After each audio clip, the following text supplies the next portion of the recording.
Autistic কোনো শিশু বা অটিজমে আক্রান্ত কোনো শিশু যদি থাকে বা আমাদের আশেপাশে চারপাশে যদি কেউ থাকে, আমরা কি করব না, তাকে কখনোই অবহেলা করব না, কারণ হ্যাঁ খারাপ আচরণ করব না। ও হয়তো বা মেন্টালি ডিসঅর্ডার, কারণ তার স্নায়ুতন্ত্রটা স্বাভাবিকভাবে বিকাশ লাভ করে নাই, স্বাভাবিকভাবে গড়ে ওঠে নেই, যার কারণে সে একটু রেসপন্স কম করে, সে একটু কম বোঝে, সে একটু কম জানে, আমাদের মতো স্বাভাবিক আচরণ করে না, সে একটু অ্যাবনর্মাল আচরণ করে।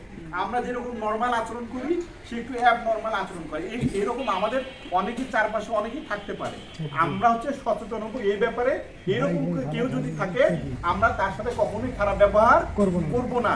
আমরা বলতেছি এই দেখেন স্নায়ু বৈচিত্র্যকে বরণ করি, তার মানে এক একটা মানুষ এক এক রকম। দেখেন কেউ কেউ ফর্সা, কেউ কালো, কেউ খাটো, কেউ লম্বা। আমাদের ঋতু কয়টা বলেন তো দেখি? 6টা ঋতু না? ষড় ঋতুর দেশ বাংলাদেশ। 6টা ঋতু আছে বলে কিন্তু আমাদের বাংলাদেশটা সুন্দর। যদি একটা ঋতু থাকতো সারা বছর গরম, তাহলে কেমন লাগতো? খারাপ লাগতো না? এরকম যদি হতো সারা বছর শীত, তাহলে কেমন লাগতো? খারাপ লাগতো না? এরকম যদি হতো খালি সারা বছর খালি বৃষ্টি পড়ে, তাহলে ভালো লাগতো?